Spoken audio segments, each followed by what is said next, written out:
আমার সাଙ୍ଗে গোটে যে দাদা গোটে ଥିଲେ বলে ଭଲ नहीं रहबार মানে আমার সাଙ୍ଗে গোটে সাଙ୍ଗେ ଥିନୁ ସାଙ୍ଗେ ଥିଲେ କେତେ ପଢୁଥିଲେ ସେ? ସେମାନେ ଆଇଟିଆଇ କରୁଥିଲେ ଫାର୍ଷ୍ଟ ଇୟର ତମେ କେତେ ପଢୁଛ?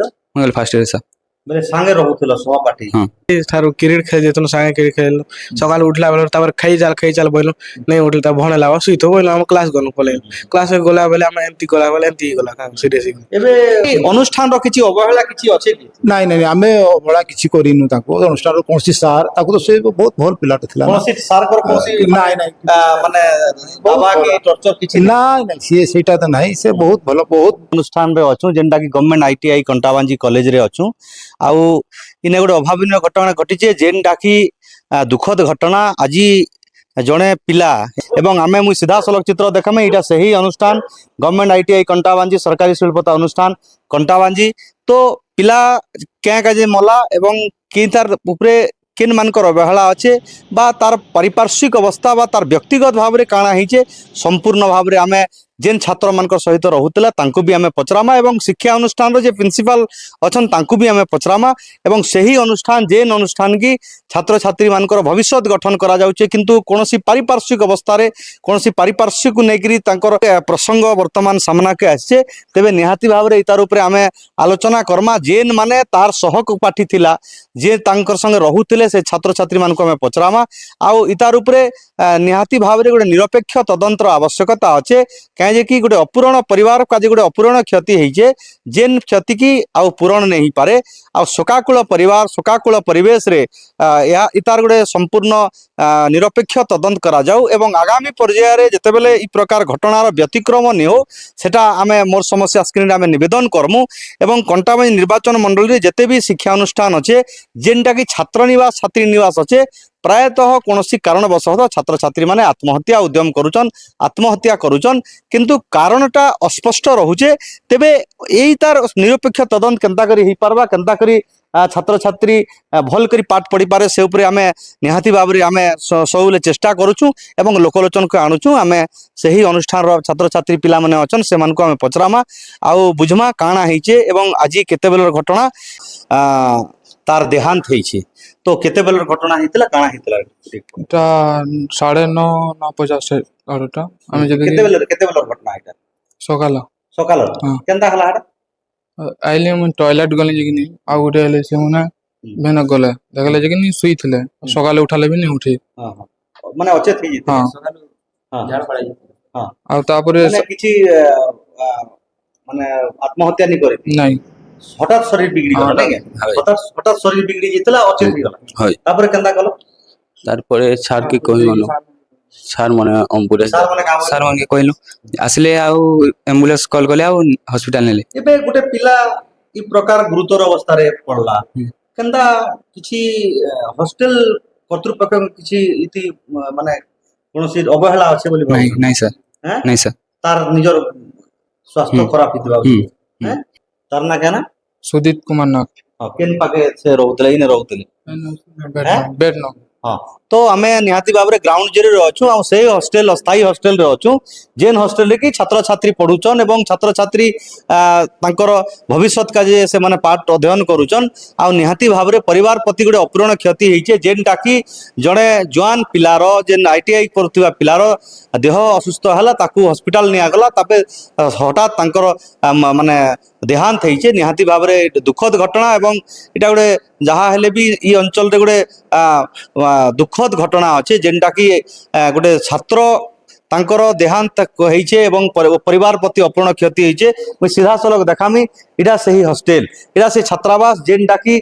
सही बेड रे रहुतिले जेनटा कि सांग साथी माने से माने भी एबे तांकर आखिरे आसु आसुचे जेनटा कि से माने सांगे रहुतिले आउ परिवार वर्ग तरफरु वर्तमान सूचना मिलीचे सूचना भी पहलेन जेनटा कि तांकर पिला खराब होइछे तेबे निहाती भाव रे डॉक्टर शव व्यवच्छेद कलापर काଣା तार उपरे बाहरबा निहाती भाव में गोटे निरपेक्ष तदंत करी जदिओ कौन पारिपार्श्विक घटना आत्महत्या करिछे कौन व्यक्तिगत कारण रे आत्महत्या करिछन कि कौन कारणवशतः देह असुस्थ है तांकर देह हठात बिगड़ी जाइए यही अनेक प्रसंग तमाम प्रसंग उपरे जेतेबेले डॉक्टरी रिपोर्ट आसबा डॉक्टरी मायना आसबा से तार उपरे ई घटनार पर्दाफाश निहाती भाव में हेबा एवं ई तार ପୁଙ୍ଖାନୁପୁଙ୍ଖ ସତ୍ୟର ତଦନ୍ତ ନିହାତି ଭାବରେ ହେବା ଏବଂ ସତ୍ୟ ସାମ୍ନାକେ ଆସିବା। ତାଙ୍କର ଦେହାନ୍ତ ହେଇଛେ ଏବଂ ପରିବାର ପ୍ରତି ଅପୂରଣ କ୍ଷତି। ଆମ ସହିତ ସିଧାସଳଖ ଅଛନ୍ ସେହି ଅନୁଷ୍ଠାନର ପ୍ରିନ୍ସିପାଲ ଆଜ୍ଞା ଅଛନ୍, ତାଙ୍କ ସହିତ ଆମେ ଆଲୋଚନା କର୍ମା। ଆଜ୍ଞା ଗୋଟେ ପିଲା ଆଜି ତାଙ୍କର ଦେହ ଖରାପ ହେଲା, ଦେହ ଖରାପ ହେଲା ପରେ ତାର ନାଁ ହଉଛି ସୁଦିତ କୁମାର ନାଗ, ଆଉ ଘର ହଉଛି ତାର ମୁରଲି ଏଇଠି ତାର, ଆଉ କୁବରୀ ମହୁଲ, ଆଉ ଥାନା ହଉଛି ଦେଓଗାଁ। ଆଜି ବହୁତ ଦୁଃଖର ଖବର ଆମର ପାଇଁ, ଆମର ଶିକ୍ଷାନୁଷ୍ଠାନ ପାଇଁ ବହୁତ ଦୁଃଖ ଲାଗୁଛି ଯେ ଆମେ ଗୋଟେ ଆଜି ଆମର ବହୁତ ଭଲ ପିଲା, ଏ ଯେ କି ଆମର ଅନୁଷ୍ଠାନର ବହୁତ ଭଲ ପିଲା ଥିଲା, ଆଉ ତାକୁ ଆମେ ହରେଇଲୁ। ତେଣୁକରି ଆମେ ବହୁତ ମର୍ମାହତ, ଆଉ ତେଣୁକରି ଆଜି ଆଉ କ'ଣ କହିବା।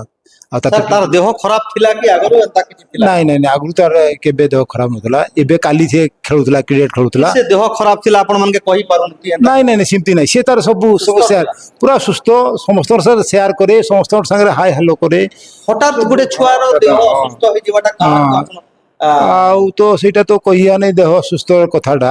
ତ କାଲି ସେ କ୍ରିକେଟ ଖେଳୁଥିଲା, ସକାଳେ ବି ସିଏ ଆସିଛି। ସକାଳେ ବି ତାର ସାଙ୍ଗମାନେ ଯୋଉ କହିଛନ୍ତି ଯେ ସିଏ ତ ତାର ନିତ୍ୟକର୍ମ ସାରିଛି, ନିତ୍ୟକର୍ମ ପାରିପାର୍ଶ୍ୱିକ ଅବସ୍ଥାରେ ପାରିବାରିକ କଳହ ହଉ କି ତାର ମନ ଅଶାନ୍ତି ହଉ କାଣା ବ୍ୟକ୍ତିଗତ କାରଣ ଥାଇପାରେ? ନାଇଁ ନାଇଁ ନାଇଁ, ସେମିତି ତ କିଛି ନାହିଁ। ଆମେ ପଚାରିଛୁ ପରିବାର ବର୍ଗ କାଣା ପରିବାର ବର୍ଗ ତ ତା କିଛି ନାହିଁ। ଆମେ ପଚାରିଛୁ ବାପାଙ୍କୁ, ପରିବାର ପଚାରିଲୁ ବର୍ଗ ଏବେ କାଣା ଅଭିଯୋଗ କରୁଛନ୍ତି? କିଛି ଅଭିଯୋଗ ନାହିଁ। ତାର ବାପାଙ୍କୁ ଆମେ ପଚାରିଲୁ ଯେ କାରଣ ଆମେ ଯଦି ଜାଣିବା ପାଇଁ ଚାହିଁଲୁ ଯେ ତୁମର ଝଗଡ଼ା ଫଗଡ଼ା କାରଣ ହେଇଛି କି, ଇଏ ହେଇଛି କି, କ'ଣ ଗାଲି ଗୁଲୋଚ କି ହେଇଛି କି ପ୍ରଥମେ ପିଲାଟା। କେନ୍ତା ହେଲା, କେମିତି କେନିଲେ କାଣା ହେଲା? ସିଏ ତ ତାର ସକାଳୁ ନିତ୍ୟକର୍ମ ସରିଲା ସବୁ, ହଠାତ୍ ଦେହ ଅସୁସ୍ଥ? ହଠାତ୍ ସେ କହିଲା ମୋତେ ଟିକେ ଭଲ ଲାଗୁନାହିଁ, ତୁମେ ତା ସାଙ୍ଗମାନେ କହିଲା ଯେ ତୁମେ ଘରକେ ଯାଅ, ଏଇ ଘରକେ ମାନେ କ୍ଲାସ୍ ଯାଅ, ଆଉ ମୁଁ ଟିକେ ରେଷ୍ଟ ନେଇଯାଉଛି, ମୋତେ ଭଲ ଲାଗୁନାହିଁ। ଆଉ ତ ଆମେ ତାଙ୍କୁ ପଳେଇ ଆସିଛନ୍ତି। ଯେତେବେଳେ ଖବର କଲା ପରେ ଆପଣ ତାପରେ ସେଠୁ ନାଇଁ ନାଇଁ, ସେ ତ କହିଲା ଆମେ କ୍ଲାସ୍ ଦେଲେ, ତାପରେ ମାନେ ଆଉ ଥରେ କହିଲେ ଯେ ତାକୁ ଭଲ ଲାଗୁନଥିଲା, ଆମେ ଟିକେ ଦେଖି ଆସୁ। ଦେଖିଲା ବେଳକୁ ତାକୁ ଭଲ ଲାଗୁନି, ଟିକେ ମୋତେ ଭଲ ଲାଗୁନି କହିଲା ବେଳକୁ ଏମାନେ ଆଉ ଥରେ ସେଠୁ ସାର୍ଙ୍କୁ ଡାକିଲେ। ସାର୍ଙ୍କୁ କହିଲେ କ'ଣ, ସାଙ୍ଗେ ସାଙ୍ଗେ ଆମେ ସାର୍ଙ୍କୁ ଆମେ ଗଲୁ। କେତେବେଳେ ତାଙ୍କର ଦେହାନ୍ତ ହେଇଥିବା ବୋଲି ଭାବୁଛନ୍ତି? ଗୋଟେ ପାଖାପାଖି ବୋଧେ କେତେ କେମିତି ଏଇଟା ଦେହାନ୍ତ? ଏ ବଲାଙ୍ଗୀର ହସ୍ପିଟାଲ ପାଖାପାଖି। ସାର୍ ଗୋଟେ ପରିବାର ପ୍ରତି ଗୋଟେ এটা অপূরণ ক্ষতি আছে এবং পরিবার আশা করিলে যে মোর পিলা পাঠ পড়বা এবং শিল্প অনুষ্ঠানে সরকারি শিল্প অনুষ্ঠানে পাঠ পড়বা এবং পাঠ পড়িকি চাকরি করবা, চাকরি করিকি পরিবার প্রতিপোষণ করবা। নিহাতি ভাবে এটা গোটে দুঃখদ ঘটনা হয়েছে এবং অনুষ্ঠান প্রতি এটা গোটে ক্ষতি হয়েছে। স্যার আপনার অনুষ্ঠানে সে গোটে এসটি পিলা শিড্ୟୁল ট্রাইব্রে বিলং করলা, সে অলমোস্ট পড়িলে পড়িকি চাকরি ନିଶ୍ଚୟ ନିଶ୍ଚୟ ଚାକିରି ପାଇଥାନ୍ତା। ସେ ବହୁତ ସ୍କଲାର ଥିଲା, ଆଉ ବହୁତ ରେଗୁଲାର ପିଲା, ଆଉ ବହୁତ ସ୍କଲାର। অনুষ্ঠানର କିଛି ଅବହେଳା କିଛି ଅଛି କି? ନାଇଁ ନାଇଁ, ଆମେ ଅବହେଳା କିଛି କରିନୁ ତାଙ୍କୁ। ଅନୁଷ୍ଠାନର କୌଣସି ସାର୍, ତାକୁ ତ ସେ ବହୁତ ଭଲ ପିଲାଟେ ଥିଲା। କୌଣସି ସାର୍ଙ୍କର କୌଣସି ନାଇଁ ନାଇଁ, ମାନେ ଦାବା କି ଟର୍ଚର କିଛି ନାଇଁ ନାଇଁ, ସିଏ ସେଇଟା ତ ନାହିଁ। ସେ ବହୁତ ଭଲ, ବହୁତ ସମସ୍ତେ ଭଲ ପାଆନ୍ତି। ପରିବାର ପ୍ରତି ଗୋଟେ ଅପୂରଣ କ୍ଷତି ହେଇଛି, ତ ତାଙ୍କୁ ତା ପରିବାର ପ୍ରତି କିଛି କ୍ଷତିପୂରଣର ବ୍ୟବସ୍ଥା କଣ ହେଇପାରବା? ଦେଖିବା, ଏଇଟା ତ ମୁଁ ଏଇନା କହିପାରୁନି। ଆଜି ତ ଗୋଟେ ଏଇ ଘଟଣାଟା ଘଟିଛି, ଯଦି ହେଇପାରିବ, ଯଦି ନାଇଁ ଗୋଟେ ପିଲା ଯଦି ସ୍କୁଲ ସରକାରୀ ସ୍କୁଲରେ ପାଠ ପଢୁଛେ, ସରକାରୀ ଅନୁଷ୍ଠାନରେ ପାଠ ପଢୁଛେ, ହଠାତ୍ ଅନଫର୍ଚୁନେଟଲି ସେ ଯଦି ମରିଗଲା ବେଲେ ନିହାତି ଭାବରେ ଗୋଟେ ପରିବାର ପ୍ରତି ତାଙ୍କୁ କେନ୍ତା ଗୋଟେ ସରକାରୀ ଅନୁଦାନ, ସରକାରୀ ସହାୟତା କରବାର ଆବଶ୍ୟକତା ଅଛି। ହଁ ଅଛି, ସେଇଟା ମୁଁ ଆମର ଉପର ହାକିମକୁ ଜଣେଇବା।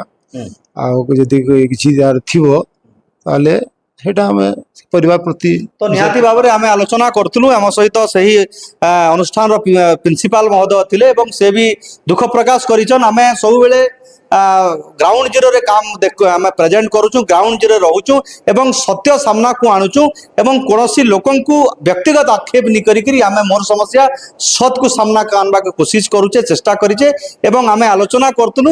দুঃখ প্রকাশ করিছন এবং পরিবার বর্গকে যথা সম্ভব কেন্তা করি সহায়তা রাশি भी दिया केन्ता करी जहाँ एज पर रूल्स जहाँ अच्छे सरकारी नियम अनुसार करा बोली जहाँ प्रतिश्रुति देचन एवं आम आशा करुँ आगामी पर्यायर इ प्रकार व्यतिक्रम नहीं हो। जदिओ तार व्यक्तिगत धरन तांकर देह असुस्थ थिला एवं इतार उपरे सर पोस्टमार्टम रिपोर्ट जिते शव विच्छेद रिपोर्ट आसला परे तदंत गोटे निरपेक्ष। हाँ निश्चय निश्चय निश्चय, सेटा तो आम पोस्टमार्टम रिपोर्ट आसला आम जापर जे तार एक्चुअली कौन होता केमती होता। एमती तो असुस्थ हो गला से हठात की ଆଉ ତାର ଅନୁସାରେ ଆମେ ଟ୍ରିଟମେଣ୍ଟ କରୁଛୁ। କୌଣସି ଆପଣଙ୍କର ଷ୍ଟାଫର କୌଣସି ନାଇଁ ନାଇଁ ନାଇଁ କିଛି ନାଇଁ କିଛି ତ ନିହାତି ଭାବରେ ଯେକୌଣସି ଘଟଣା ଯଦି ହଉଛେ ତାର ଉପରେ ଯେତେବେଳେ ଦେହାନ୍ତ ହେଇଛେ ଶବ ବ୍ୟବଚ୍ଛେଦ ହେଲା ପରେ ଯାହା ରିପୋର୍ଟ আসবা ସରକାରୀ ନିୟମ ଅନୁସାରେ ନିହାତି ଭାବରେ ଗୋଟେ ନିରପେକ୍ଷ ତଦନ୍ତ ହେବା ଏବଂ ଯଦିଓ କୌଣସି ପାରିପାର୍ଶ୍ୱିକ ଅବସ୍ଥାରେ କୌଣସି ଲୋକଙ୍କର ଚାପରେ ବା କର୍ତ୍ତୃପକ୍ଷଙ୍କ କୌଣସି ସିଧାସଳଖ ହଉ କି ପରୋକ୍ଷ ପ୍ରତ୍ୟକ୍ଷ ଭାବରେ କୌଣସି ଦାବା ହେଇପାରେ ବା ନେଇ ବି ହେଇପାରେ ପ୍ରତ୍ୟକ୍ଷ ଭାବରେ ଯଦି ଦେଖମା ନିରପେକ୍ଷ ତଦନ୍ତ ହଉ ଏବଂ ପରିବାର ବର୍ଗ କେନ୍ତା ନ୍ୟାୟ ପାଇବେ ଏବଂ ପରିବାର ବର୍ଗ କେନ୍ତାକରି ସରକାରୀ ସହାୟତା ପାଇବେ সেটা আমি সরকারকে নিবেদন করুছু এবং আমি আশা করছু আগামী পর্যায়ে অনুষ্ঠানে পিলা ছাত্রছাত্রী মানে দেহ অসুস্থ হেলা পরে নিহাতি ভাবে কর্তৃপক্ষ ধ্যান দেবে যেপরিকি এই প্রকার গোটে পরিবার প্রতি মানে গোটে বহুত দুঃখদ ঘটনা আছে এবং নিহাতি ভাবে কর্তৃপক্ষ মধ্য যাহা প্রিন্সিপাল স্যার কহুলে কর্তৃপক্ষ মধ্য তাঁকু বরাবর চিকিৎসা পাই নেইলে অনগোইং মানে ট্রিটমেন্টরে তাঁক দেহান্ত হয়েছে তো তার সম্পূর্ণ ভাবে নিরপেক্ষ তদন্ত হোক। এরা তো